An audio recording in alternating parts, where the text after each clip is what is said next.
केंद्रीय गृह मंत्री अमित शाह के छत्तीसगढ़ दौरे पर मिशन 2026 की समीक्षा देखी हमने। शाह के बस्तर के दौरे के दौरान जो पिछली बार दोहराया गया था वही आज फिर कहा गया।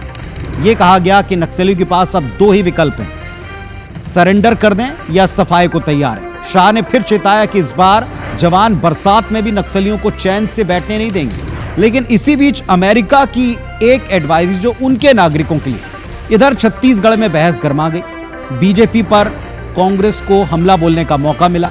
क्या हुआ दिन भर इस मोर्चे पर, देखिए सर।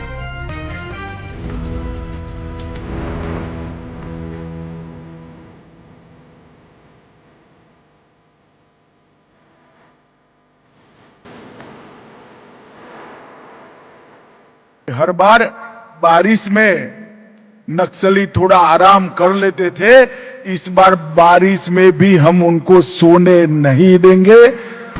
छत्तीसगढ़ सरकार और केंद्र सरकार मिलकर नक्सलवाद को मार्च 2026 तक खत्म करने के टारगेट पर काम कर रहे हैं। नक्सलियों की मांद में घुसकर जवान उन्हें नेस्तनाबूद कर रहे हैं।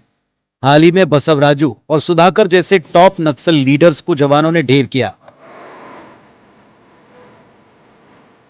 अपने 2 दिन के दौरे पर छत्तीसगढ़ पहुंचे केंद्रीय गृह मंत्री अमित शाह ने साफ किया कि या तो नक्सली समर्पण करें या फिर जवान नक्सलियों को बरसात में भी चैन से सोने नहीं देंगे।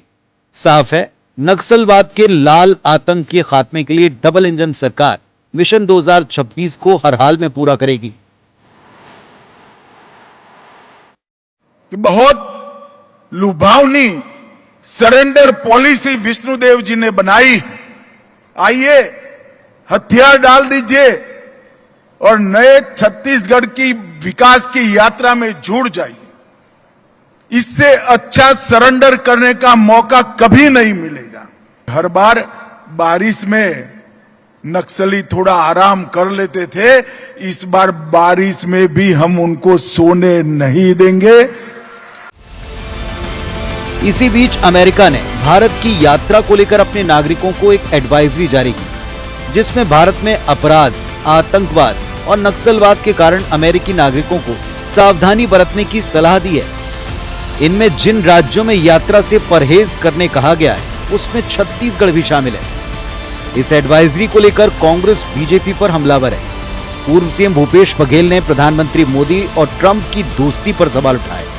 आरोप लगाया कि राज्य में महिलाएं सुरक्षित नहीं हैं। ट्रंप लगातार बेइज्जती कर रहे हैं और मोदी मौन हैं। वहीं पूर्व डिप्टी सीएम टीएस सिंहदेव ने एक्स पोस्ट पर लिखा, बेटी बचाओ सिर्फ नारे और पोस्टर तक सीमित रहा है। केंद्र और छत्तीसगढ़ की बीजेपी सरकार की नाकामी ने भारत को अंतर्राष्ट्रीय मंच पर शर्मिंदा किया है। ट्रंप तो लगातार बेइज्जती कर रहे हैं, देश के प्रधानमंत्री नहीं बल्कि भारत के, क्योंकि हमारे प्रधानमंत्री हैं और प्रधानमंत्री हर छोटी छोटी बात पे बयानबाजी भाषण देते रहते हैं। लेकिन 1.5 दर्जन बार हो गया ट्रंप को तो मैंने सीज फायर कराया, लेकिन उसका एक भी जवाब नहीं दे रहे हैं। वो उसके अधिकारी काउंटर भी करते हैं तो तुरंत ट्रंप फिर काउंटर कर देते हैं, लेकिन प्रधानमंत्री एक शब्द नहीं बोल पा रहे हैं। एक और कांग्रेस जहां एडवाइजरी को लेकर हमलावर है, तो नक्सलवाद के खात्मे की पारदर्शिता पर भी सवाल उठाएं। इसका पलटवार करते हुए प्रदेश के गृह मंत्री विजय शर्मा ने कहा कि सचिन पायलट राहुल गांधी को जाकर समझाएं कि वो इस तरह के मामलों पर सियासत ना करें। सरकार नक्सलवाद के खात्मे के लिए प्रतिबद्ध है और तेजी से काम जारी है। हम तो शुरू से ही हिंसा के खिलाफ हैं और LWE जो एक्सट्रीमिस्ट लोग हैं जो हिंसा का प्रयोग करते हैं उसके खिलाफ हमेशा से कांग्रेस पार्टी रही है। तो जो प्रभावी कार्रवाई करनी चाहिए, कार्रवाई पारदर्शी तरीके से होनी चाहिए और इसको पॉलिटिसाइज नहीं करना चाहिए, क्योंकि ये आंतरिक सुरक्षा का मामला है। इसमें कोई पॉलिटिक्स नहीं करें और जो भी कार्रवाई हो सबको कॉन्फिडेंस में लेके की जाए, प्रभावी हो, पारदर्शी हो और इसका राजनीतिकरण ना हो। उनको इस बात को राहुल गांधी जी को समझाना चाहिए कि सिर्फ भाषण में नहीं होता है भाई, इसको धरातल पर उतारना है। अभी धरातल पर कैसे उतारना है, तो स्वयं पहले धरातल पर उतरना होता है, फिर स्वयं काम करना होता है, फिर ये काम होता है। भाजपा का वोट बैंक नहीं होता है और वोट बैंक के लिए काम भी नहीं हो पाता है। हमारे लिए हर बार मेहनत करेंगे तो वोट कमाएंगे, मेहनत नहीं करेंगे तो वोट नहीं मिलेगा। भाजपा के साथ ऐसा है, जिसके साथ वोट बैंक है वो आराम की राजनीति करते हैं और इसलिए उनको समझने की ज्यादा जरूरत है।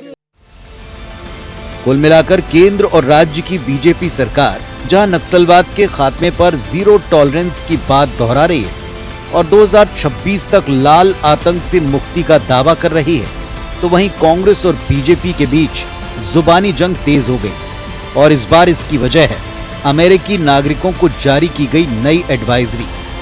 Bureau report, IBC 24। तो अब इसमें दो बातें इंपॉर्टेंट है। पहली बात यह कि इस तरह की एडवाइजरी पहले भी जारी होती रही है, क्या इस पर इतनी सीरियस एक तरह से डिबेट कि क्या सरकारों की क्रेडिबिलिटी से आप इस आदेश को देखें जो किसी देश ने अपने यहाँ के नागरिकों को दी है। दूसरा, डबल इंजन सरकार पर जब तंज कसा तो एक नसीहत कांग्रेस पार्टी को भी मिली है, कांग्रेस पार्टी को ऐसे विषयों पर राजनीति नहीं करनी चाहिए। अब कुल मिलाकर क्या ये सिलसिला थमेगा या एक खिंचकर च्युइंगम की तरह और लंबा होगा, देखेंगे। कुछ घंटों में, दिनों में स्पष्ट होगा।